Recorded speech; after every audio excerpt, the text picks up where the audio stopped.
Hello and welcome to our preview of Tatts Cox Plate Day at Moonee Valley. Steve Moran from Best Bets is our expert and he's here to tell us all about this program and find us a winner. Had talked months ago about how strong would this Cox Plate be. What a field. It's a terrific race, Sean, and it's tremendously competitive and, I probably won't be telling you who'll win it because I'm really not sure. I'm pretty confused. I think the race changes complexion with the scratching of Desperado. Initially I thought, well, if Helmet crosses to lead, and you've got two very tough, grinding middle-distance horses in Desperado and Glass Harmonium, who might have applied some pressure earlier. One of them's gone. What will they do on Playing God and Lion Tamer from their outside draws? Both are capable of going forward. Will they? Will someone push the button early in this Cox Plate and make it a pressure cooker race, in which case it would be very different. If the pressure doesn't go on, I suspect the 3-year-old Helmet might be too good for them. We've said all along that there isn't a great deal between these Australian weight for age horses this season, which is borne out by the fact that we've had 5 different weight for age winners. So there isn't a great deal between them. That doesn't necessarily say they're poor, it just says there's not a great deal between them. Does that mean, therefore, that the two wild cards are the two favourites, Helmet, the 3-year-old coming from a different dimension, and maybe the Kiwi Jimmy Chew? I disregard that work at Moonee Valley the other morning. It's meaningless. He's right in the mix. Good solid pace would suit him. I think King's Rose has got a legitimate hope. And I did initially tip Rekindled Interest on the strength of his great Moonee Valley form, his 2 feature race wins there, the blinkers going on, and his work was very good on Tuesday. He's now into 5-1, Rekindled Interest. I'm not sure whether that's value anymore. I would think the value horse is probably King's Rose, just at the odds. But as to who will win it, I can't offer you a concrete opinion. It's an intriguing Cox Plate. It's certainly going to be intriguing, there's no doubt about that. Scratching, as you touched upon, has been an important one there with Desperado, but we've still got a full field and we haven't seen those quite often of late. Well, it's interesting, isn't it? Avienis gets a run now, $81. If you wanted to have $5 each way on a roughie in the Cox Plate, I reckon she's probably the one. She ran 6th last year, behind So You Think and Zipping, who aren't there. In fact, the 5 who beat her home last year aren't here. I think it's justice. Maybe it's a little bit of the karma bus. She sneaks into the race. I think she'll go okay, Avienis. All right, great support program as well. Of course, the champ is there, Black Caviar. She goes round in the Schweppes. I'm not going to ask you for your tip there. Neither am going to ask you for your tip in the Vase with Manawanui going around. I'm going to go to the Cup next off, the Drake International Cup, the Old Moonee Valley Cup here. Quite an important race heading towards the Melbourne Cup.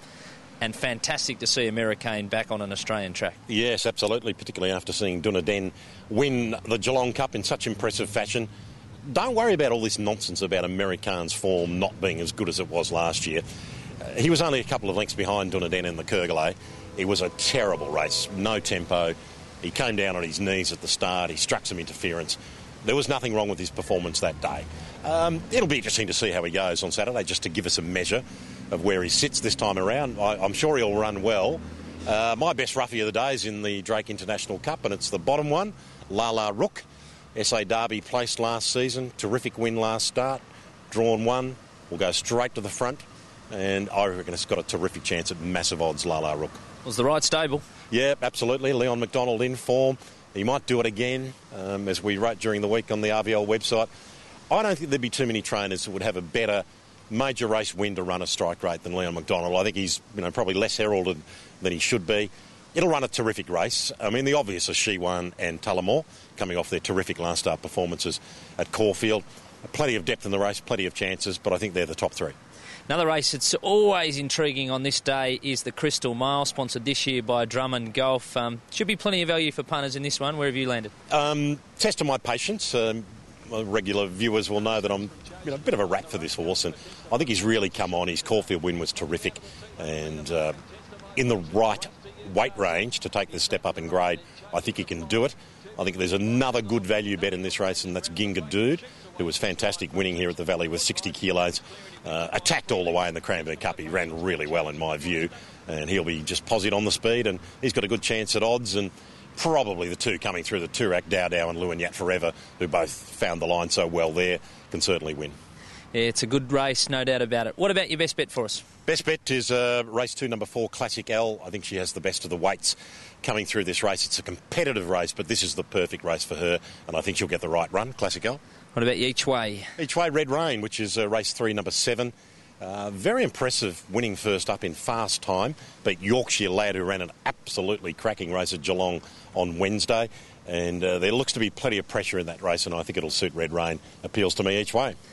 And the SA Visitors, your best, Ruffy? Yep, Lala Rook in the Drake International Cup. It's going to be a great day's racing. We mentioned Black Caviar as well. Manawanui in the Vars is obviously going to be right amongst it. It's a terrific day's racing. It's great theatre, Sean. I was just saying to our cameraman, it's perfect. It's now down to a 7-race card. You don't have to do your head in doing the form on 9. You just go and enjoy the theatre of Manawanui and Black Caviar, and you've got 7 races to work out a winner. Well, they're the first 2 legs of the Big 6, so we're giving you a head start with those.